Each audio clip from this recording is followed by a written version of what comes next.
This is our main cell block. It's houses males as well as some females, and they're basically segregated per their classification for the most part.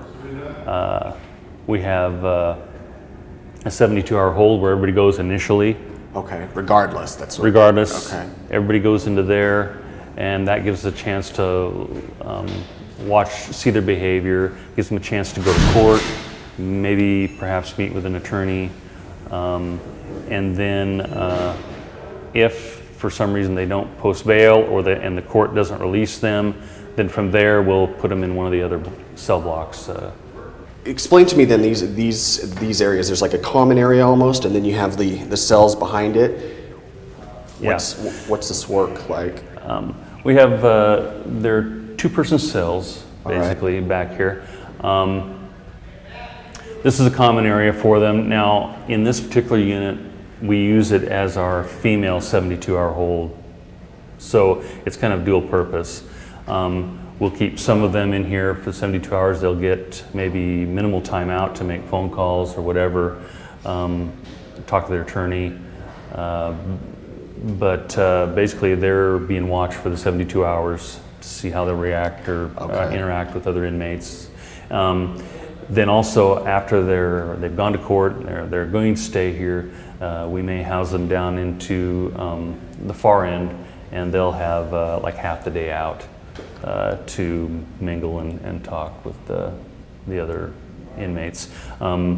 They generally are fed and eat in their rooms, but they come out here and they can read or play cards or and they have games. A designated block of hours that they're allowed out here, and then the rest of the time they're in their cell. Exactly. Usually our breaking point's about 2:30. You either have the morning out or the after 2:30 out until lockdown, which is about 10:30. Okay.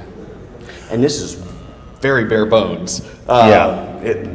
There's not even a television? No TVs. Basically they have they can purchase some games on commissary. We have a lot of books in our library that they're able to go and get a few out to read. Okay. There's a number written on the door. Mm-hmm. Is that how many folks are in here right now then?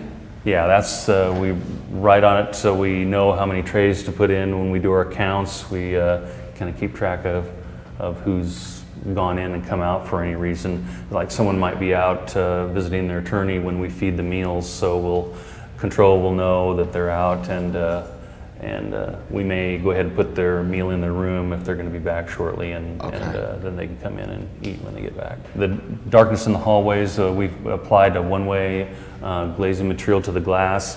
Makes it difficult for them to see out as long as it's darker out here than it is in the cell block. Okay. So it's actually reflective. They might be able to see us just because we do have some lighting, but otherwise they wouldn't see us. Correct. 300 is our disciplinary segregation unit. It's also our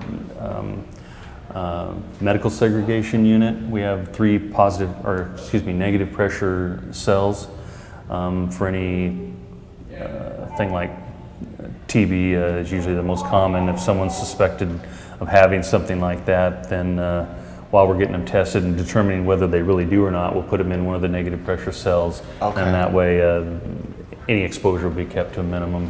Basically, each one of these cells goes from when a person comes in, the whole idea is to promote good behavior and compliance with the rules. So from 700 to that 72-hour hold when they initially come in, then if they're staying, then they go out into a lockdown cell where they're out half the day and they get certain privileges, and then if they continue to behave and follow rules, then they go into a dorm which has more privileges and more time out. You're out all day, and that hopefully from there, then of course there's inmate worker programs that they can do, which has more privileges yet, plus they get time off their sentence. So that all promotes good behavior and compliance with the rules.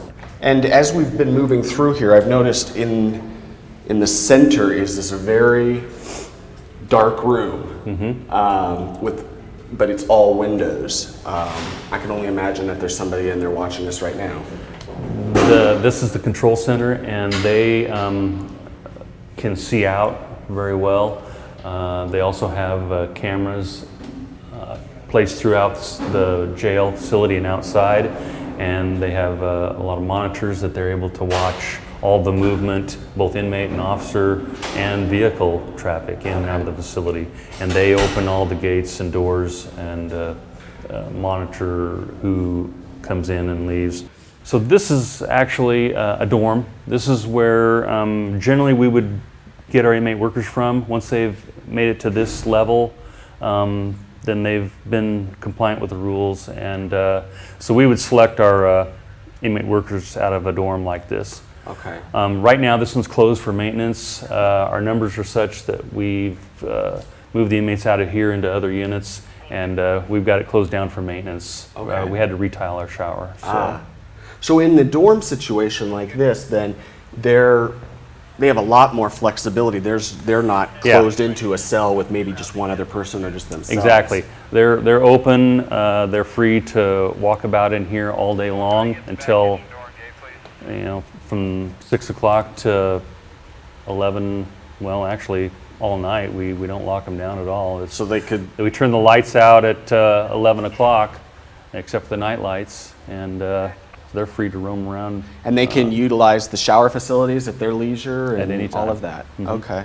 They've got cubbies built into the bunks, and then we also issue them a gray plastic tub to keep like commissary items in and paperwork, food items, whatever they have accumulated. So how long would somebody be potentially staying in here? Well, by statute, they can stay up to 1 year in here. Really? However, they can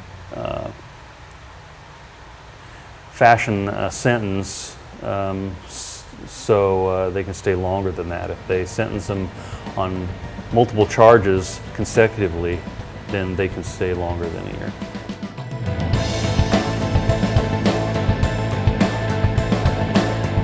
So don't go anywhere, because when we return, we're going to sit down and talk with Lieutenant Graves and one of the inmates currently housed here at NORCOR. And we're also going to find out the age of the youngest juvenile offender.